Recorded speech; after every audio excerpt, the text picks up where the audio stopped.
So again, what we're going to do is we're going to go through example B here. On the previous question, I said that you may need an additional sheet of paper. I think you definitely are going to need an additional sheet of paper for your work for B. Luckily, there's some question B that is not important. Well, it's all important, but it's simple. Since this function has no denominator, there's no rational aspect to it, we don't have to worry about asymptotes. So there are no asymptotes. The other thing is, since there are variables involved, those fractional exponents, we really ought to ask ourselves if there's any kind of domain restriction, and the answer is no, because since the denominator of those fractional is 3, that means that they both involve cube roots, and you were allowed to take cube roots of positive numbers, negative numbers, or of 0. If this had 1/4 or 3/4 in it, more aware of the domain restriction, we'd have to take that into account. So let's start with symmetry.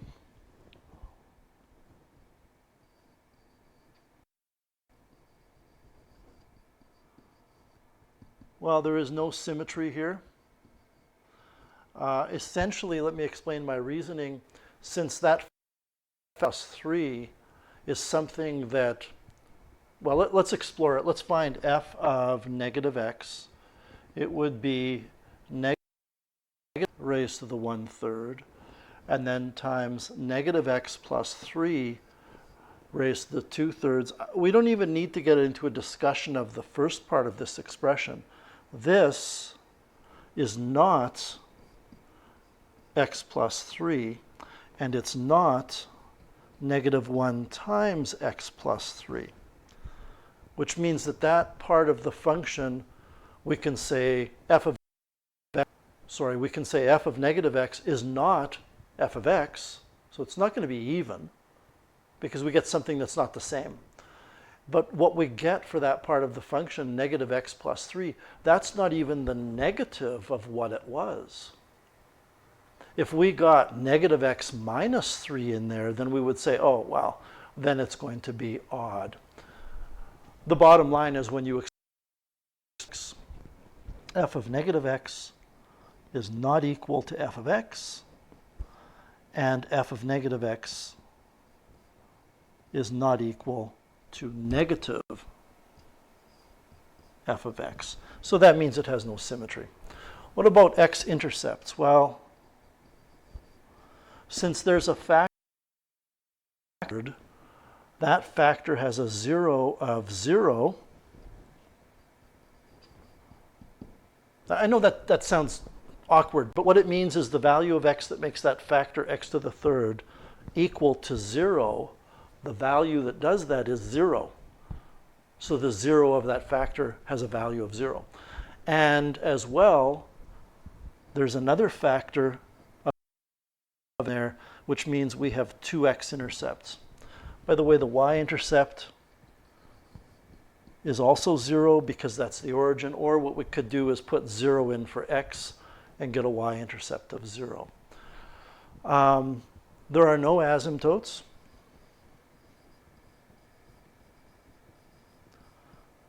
Other than x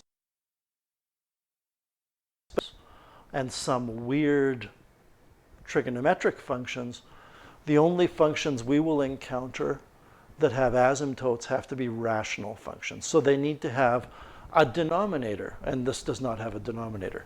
So now what we need to do, I think we've got everything, except we need to determine the derivative and the second derivative. So we have x to the 3rd times x plus 3 to the 2/3. Wrote that down correctly? Yeah. So we're going to use the product rule. The derivative of the first will be 1/3 times x to the negative 2/3. We swing the exponent down in front, drop 1 from the exponent, times the second, which is x plus 3 to the 2/3, plus, the product rule is plus, the first, which is x to the 3rd, multiplied by the derivative of the second, which is found by wrapping that 2/3 around the base,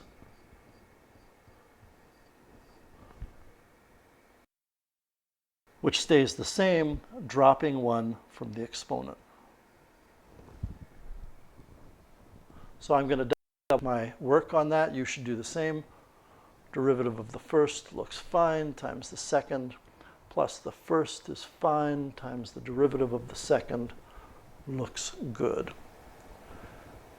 So I'm going to choose to write this over 1 so that I can multiply the numerator and denominator of this expression by 3, because I don't want to deal with those fractional coefficients.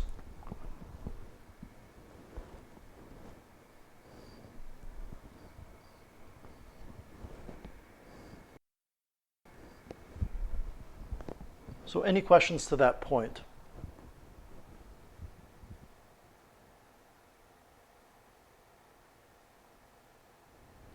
All right, then we're going to get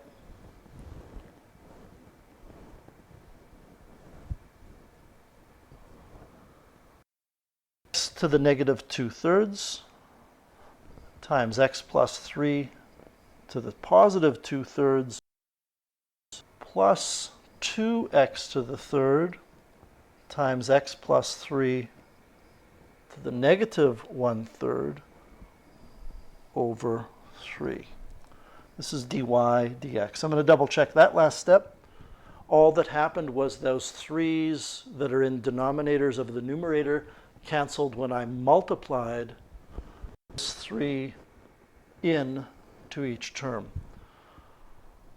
So I have x to the negative 2/3 that survived and x plus 3 to the 2/3 that survived. And then I have, this should be a 3. Then I have 2x to the 1/3 and x plus 3 to the negative 1/3. Are we in agreement with that step?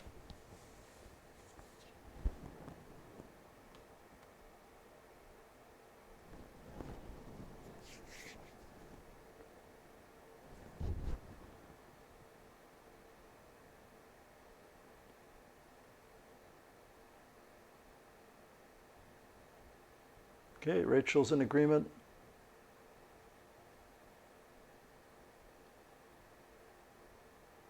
Again, pausing and asking you, thank you, Julian, asking you to check for 2 reasons: to check and also to make sure that you're involved in what's going on and you're not just copying what you're seeing.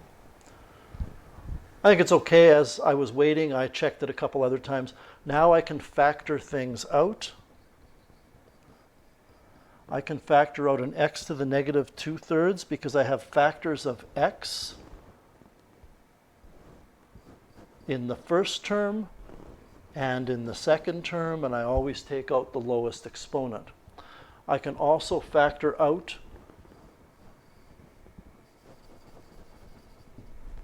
x plus 3 to the lowest exponent because there's an x plus 3 in both terms.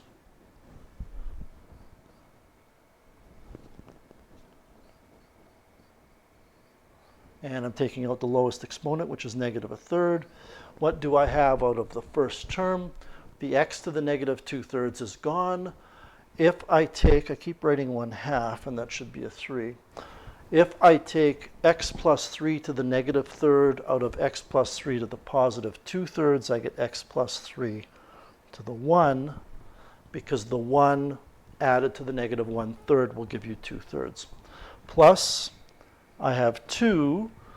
I factored out the x plus 3 to the negative 1/3, and I'm taking x to the negative 2/3 out of x to the 3rd, which gives me x to the 1. This is over 3. So those 2 things I factored out can be put in the denominator, and we get dy dx is equal to, what do we get in the numerator? Well, this is interesting. I get x plus 2x, which is 3x, plus that 3. And in the denominator, I have 3 times x to the 2/3 times x plus 3 to the 1/3. And since 3x plus 3 is the same as 3 times x plus 1, I can cancel that 3 on the top out of the 3x plus 3 with the factor of 3 on the bottom to get the first derivative is equal to x plus 1 over x to the 2/3 x plus 3 to the 1/3.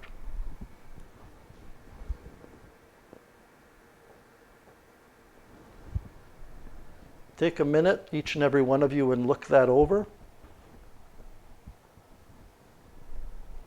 I'm confident that it's right, but I want you to double check anyway.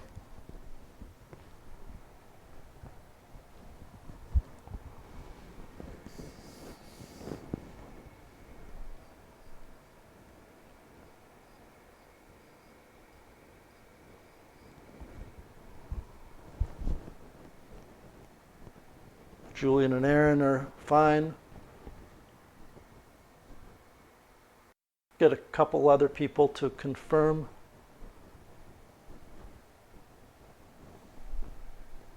Haley and Aiden, Lauren are in agreement. I'm pretty sure it's fine. So we have, in no particular order, 3 critical values of x for the first derivative. So those are the values we're going to use to construct our first derivative table. But I'm not going to do that right now. We're going to do now the second derivative. And if we have time before 3 o'clock, then we can certainly get started on our derivatives. But remember, your assignment for tomorrow, homework-wise, is to complete this example. So now we have a problem. And the problem is that in order to differentiate this first derivative to get the second derivative, I'm going to have to use the quotient rule. And when I use the quotient rule, at some stage of the game, I'm going to have to find the derivative of the bottom. But the bottom is a product. And that means that we're going to have within the quotient rule the product rule. And I think we can weasel and maneuver our way around that by multiplying that bottom out so that when we find the derivative of it, we don't have to use the product rule.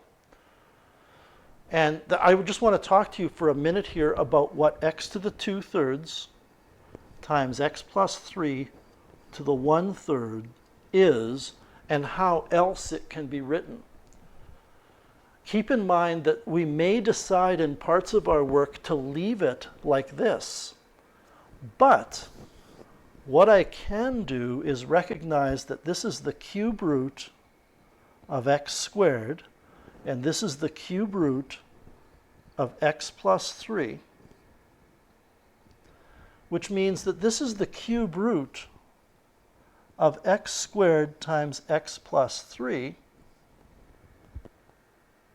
which is the cube root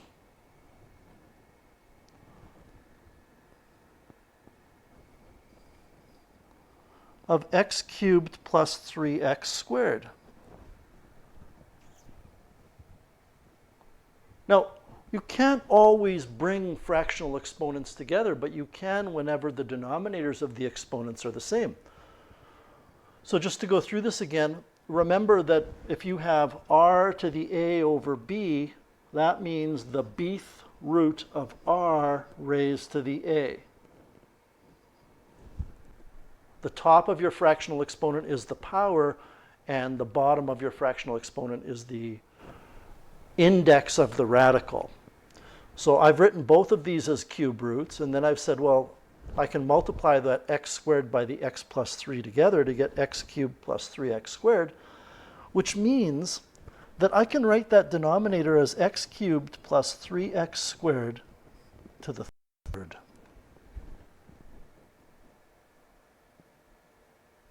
So I'm not going to have to use the product rule when I find the derivative of the bottom. And I want to go back up to the top here and write down something. I'm going to put it right here. What I'm saying is x squared No, what I'm saying is x to the 2/3 times x plus 3 to the 1/3 is the same as x cubed plus 3x squared to the 1/3. I want to double check that. Yeah. And I really want to drive this point home. I'm doing this because at times I may decide to write this for the bottom, but at other times I may decide to think of the bottom as this. They're the same thing.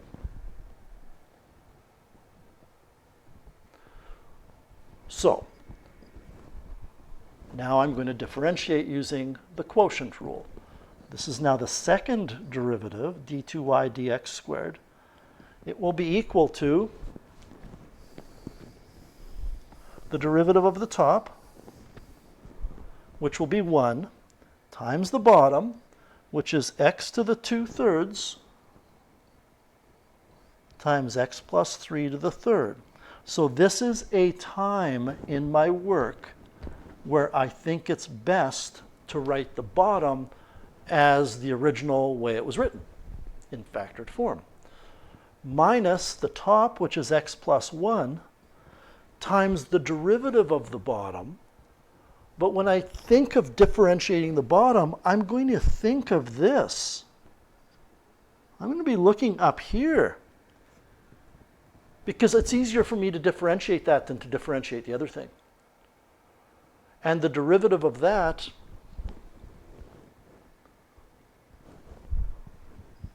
is found by wrapping that 1/3 around the base,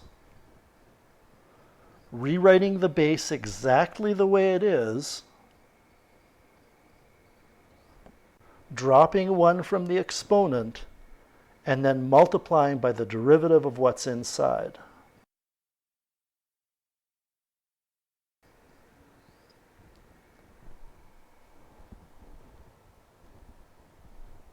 This, of course, is going to be over the bottom squared. And for the bottom squared, I'm going to be looking at this because I want everything in factored form. So when I square x to the 2/3, I get x to the 4/3.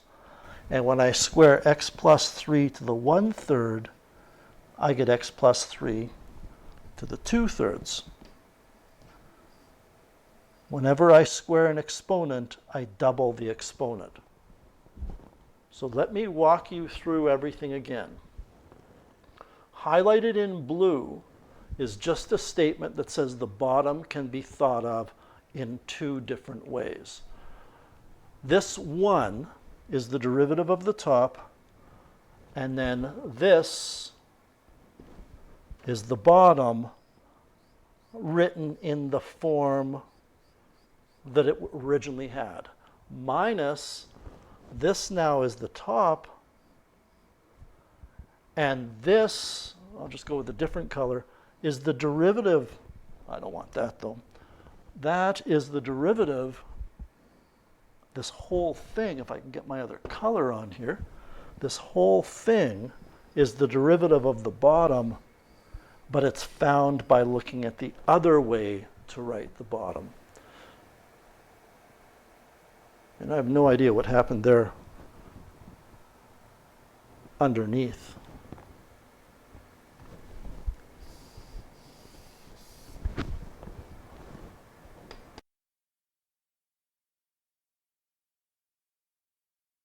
Do this to me. Oh.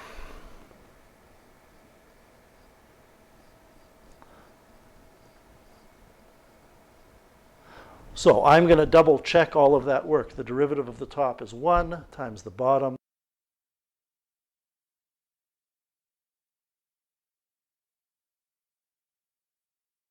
I'm looking over on the right, wrapping the 3rd around 3x cubed plus 3x squared, dropping 1 from the exponent.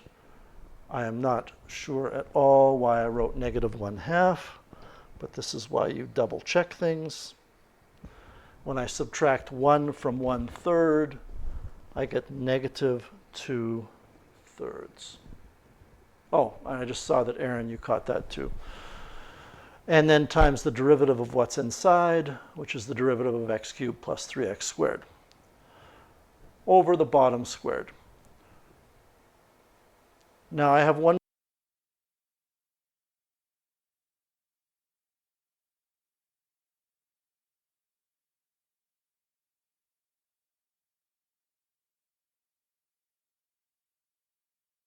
all locked up here.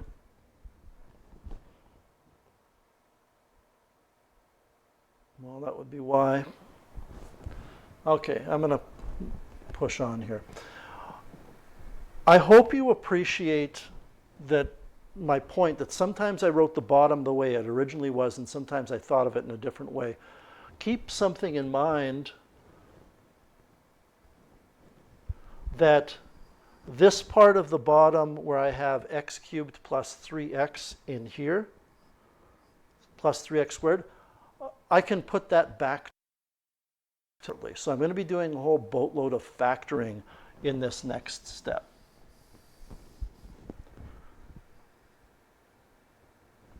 So what can I factor? Well, the first thing I'm going to do is multiply the top and the bottom of that expression by 3. No, I'm not. I will be able to factor out of this last part, the 3x squared plus 6x, I will be able to factor a 3 out of that. So I'm just going to factor the parts of this expression at this point in time. d2y dx squared. I'm going to not factor out of the whole thing. I've got x to the 2/3. I've got x plus 3 to the 1/3 minus this part here. I can factor a 3x out of and be left with x plus 2. Then I have an x plus 1. So I've taken care of the x plus 1. I also have a third. I've taken care of the third. I have the 3x that I've taken out of the 3x squared plus 6x. And I have the leftover x plus 2. The only other thing I have left is this. But I'm going to write that as x squared to the negative 2/3 times x plus 3 to the negative 2/3. In other words, I've taken that x cubed plus 3x squared and gone back to it being x squared multiplied by x plus 3.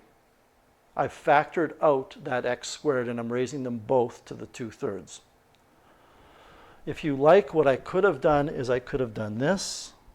If I take the x squared out of the x cubed plus 3x squared, I'm left with that, and that's to the negative 2/3, so I can apply that negative 2/3 to each piece. This is a brutal question. All right. This is over x to the 4/3 times x plus 3 to the 2/3.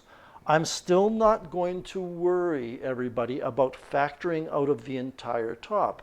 I've got a lot of work to do yet to clean up the top. Well, not a lot, but I have a 3 and a third, which can cancel.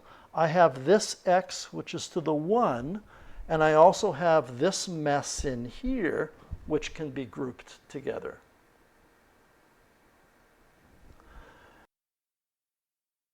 I don't want to lose anybody. I'm not going to do all that in one step.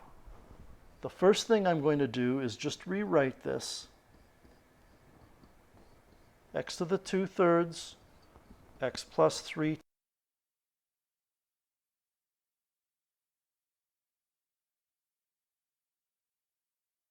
I think we're going to have problems here. I'm standing 8 feet away from my smartboard and it's still catching up. Oh boy. Give me a second here.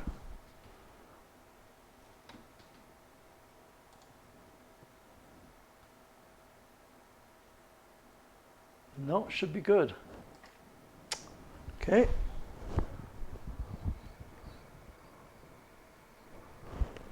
Minus the 3 in the third cancels, and the x squared to the negative 2/3 is x to the negative 4/3, and I'm multiplying it by x to the 1. So these two pieces, this x to the 1 and this x to the negative 4/3, can be combined by adding 1 and negative 4/3 and getting negative 1/3.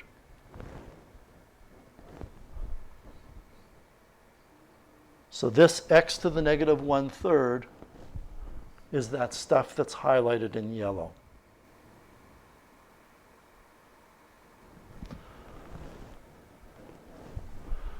Then, what else do I have? I have the x plus 2, I have the x plus 1, and I have the x plus 3 to the negative 2/3.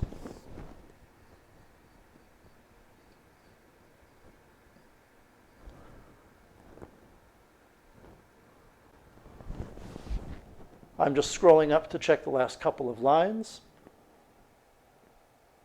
It becomes very easy, everybody, when you're doing this, to kind of go, oh, man, I don't want to check it. I'm sure it's right. Don't do that. Obviously, it's still over the bottom squared. Just double check. I multiplied everything by 3. No, I didn't. That went to the bottom. So I took out x squared, and it's x plus 3. That's to the negative 4/3. Sometimes at the end of the day, I just need to confirm something.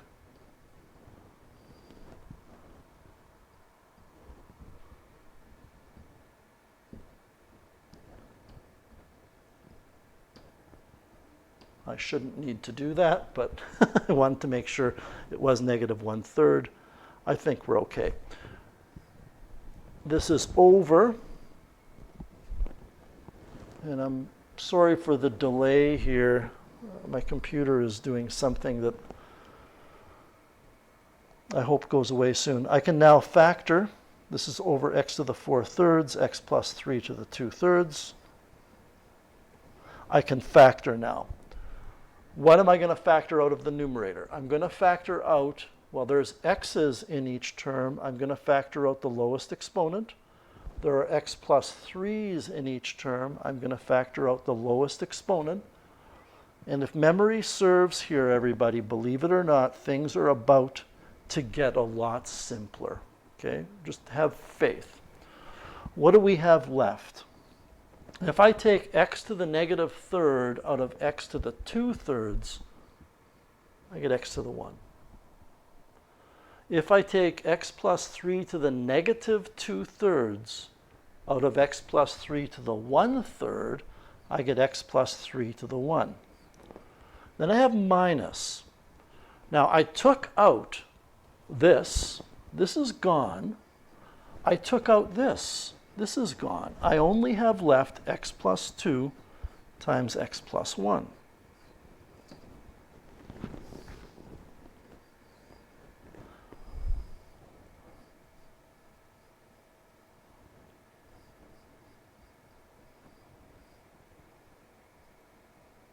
Now, some things are going to join forces here.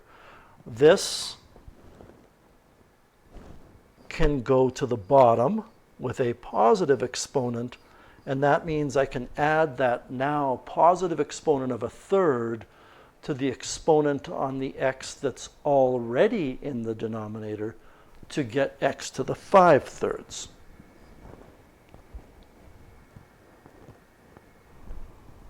So I'm going to have in the denominator x to the 5/3. Similarly, the x plus 3 to the negative 2/3 can go to the bottom and join forces with the x plus 3 to the 2/3 and get x plus 3. Let me rewrite that. and get x plus 3 to the 4/3. Now, what do we have left? Well, we have x squared plus 3x, just expanding that out, minus, foiling this out, x squared plus 3x plus 2. Well, that is great, because x squared minus x squared on the top is 0, 3x minus 3x on the top is 0, so we get for a second derivative d2y dx squared negative 2, we're subtracting 2 on the top, over x to the 5/3 x plus 3 to the 4/3.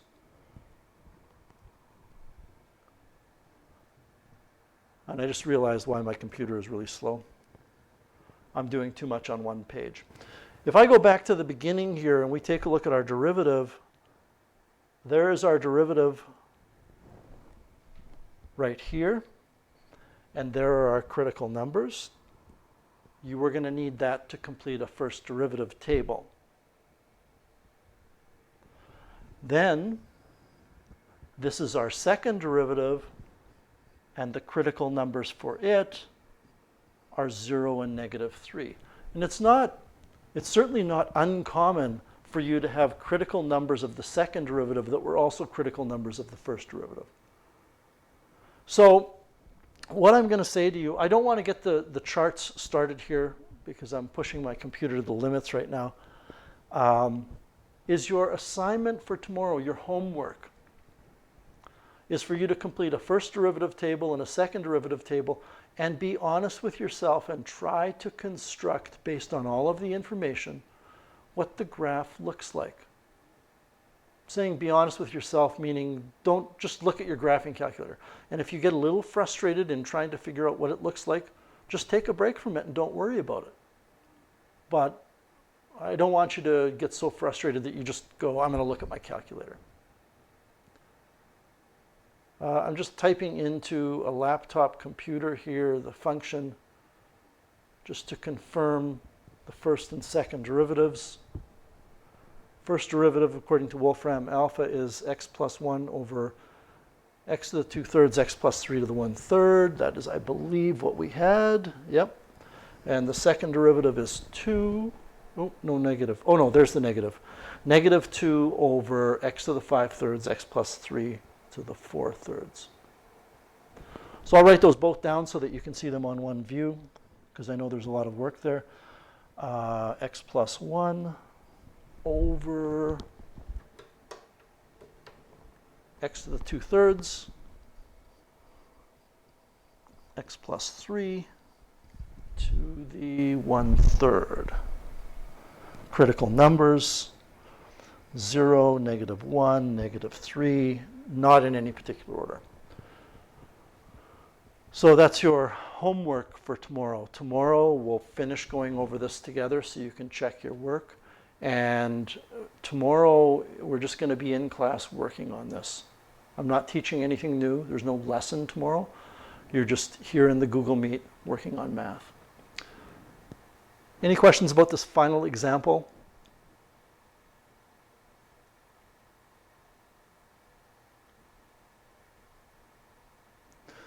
It's difficult work, but you can all do it. You just have to be patient and go at a good pace. Don't forget as well, your candy box question is due tomorrow. Hopefully you've had a chance to look at that video and you've got it almost done. And I'll be here for at least the next 10 minutes if you need help. Okay? Have a great rest of the day if I don't talk to you, and we'll see you tomorrow.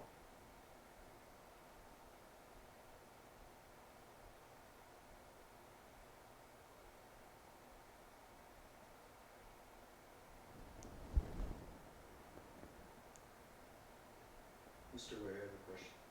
Certainly, Aiden. Is a variable raised to 2/3 always going to be even? Because it's a square, or it's a cube root of a square. You mean always positive? Yeah. Yes, it will. Okay, thanks. Yeah. And when it comes to something like Well, basically, when it comes to something like the stuff I'm going to highlight in yellow, these things, regardless of what's in brackets or what the base is, will always be positive. And the things that I'm going to highlight in blue, these things can be treated as if there's no exponent there. So if you had just x and you said, oh, it's negative, negative, positive, positive, x to the 5/3 will behave the same way.